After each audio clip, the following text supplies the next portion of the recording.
So hello everyone. This is Zhendong Wang, and this is my presentation for counterfactual explanations for survival prediction of cardiovascular ICU patients.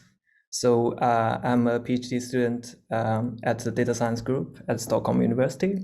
This is a joint work together with Isak Samistan and Panagutis Papapetro. And here is my email address if you would like to get in touch or if you have any questions later. Okay, let's get started. So firstly, what is counterfactual explanation? So by definition, it's an example-based approach in explainable machine learning. So the goal of counterfactual is to change the minimum set of the features to alter a prediction from undesired to a desired state. So for example, we could provide the modification that are required to change a created application from rejected to accepted. So follow that example, and here we have a charming 39-year-old applicant, Peter, who has a list of features as below, aligning with the GDPR. So his yearly income is 50,000 euros per year, and he has 5 different credit cards, his age, and in the recent 5 years, he had a default history. Then the bank decided to reject his application. So now counterfactual explanations can suggest that if Peter would earn 10,000 euros more per year, or if he reduced his credit cards by 3, then he would get the loan. But in reality, Peter would never know this reason because the bank has no interest in sharing such information for the transparency. And equivalently, we have another example in medicine. So here we have a machine learning model for predict if it's if one patient has a high risk of heart attack or not. So here are a list of the indicators such as blood pressure and daily carbohydrates, and also her age information. So the machine learning model says, now this patient Flora, she's at a high risk of heart attack. So now counterfactual suggests that the most appropriate clinical treatment is to reduce the daily amount of carbohydrates from originally 2,000 to 1,300. So this offering such adjustments can help to switch a patient from being at the low risk to from being at the high risk to at low risk. So the underlying approach can be illustrated by this nice figure here. We can see that to the left, there's a positive class, and to the right, there's a negative class. And there's a nice decision boundary drawn in the middle of it. And now that we have this original point, this blue point here, X, which was classified as a negative instance, and we try to cross this decision boundary to find the counterfactual 2, CF2, and another counterfactual CF1 here. So basically, both of CF1 and CF2, those are considered as valid counterfactuals because they have crossed this decision boundary. So until here, you may wonder, how is counterfactual different from the other explainable machine learning methods? So first of all, it provides actionability, which is complementary to explainability. So a simple notion here could be if feature xi was present or was absent, then the output y would be changed to the desired target class. And secondly, it is model agnostic, so it can be applied to any machine learning model. Also, additionally, there is no need to access the underlying machine learning model. We only need to access the model's prediction function. And talking from the other angle, machine learning methods in healthcare, I believe that we have a lot of nice researchers who has already presented their work in this area in the AIME conference, so I will not verbose too much. Yeah, we can see that there are different applications in healthcare can be used in solved in machine learning approach. But also we have rich resources of medical data, such as clinical text, temporal measurements, and diagnosis codes, etc. However, often those machine learning approaches are considered as black boxes. So they lack of model interpretability. But in the application area like healthcare, it's critical to know the transparency of the model transparency for gaining the trust or the reliability for the practitioners. So which leads to our focus here is the same, very straightforward as the title. So it's counterfactual explanations for survival prediction. Given all the background information of counterfactual and the survival prediction, there is a list of our contributions in this work. So firstly, we formulate the problem of counterfactual explanations using medical event sequences. And second, we provide a counterfactual solution that is based on textile transfer methods. And third, we conduct an experiment in terms of a real-world application for survival prediction of cardiovascular ICU patients in comparison with the baseline approach. So here I'm going to show you two of our proposed solutions here. So the first one is the first method is called delete, retrieve, generate. So this method was originally from textile transfer, and essentially it's try to apply RNN models to generate a new instance or sentence with a desired style.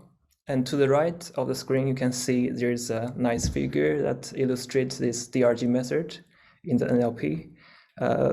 So here we can see the original sentence is a negative sentence.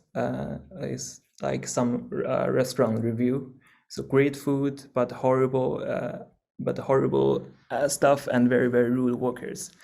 So after running this DRG method, the target sentence becomes great food, awesome stuff, very personable, and very efficient atmosphere. So this is a very simple example for this method in the text field. But here we adapt it to our sequence data, which I will show you in a second. And there is three different components in this method: delete, retrieve, and generate. Is also going to be illustrated in the next slide. And additionally, we have this baseline one nearest neighbor approach, which is to directly transform an input to one of the training samples from the desired class. So there we can see three different components in this DRG framework. So delete is and delete, retrieve, and generate. So they are aligning with their different pseudocodes lines here.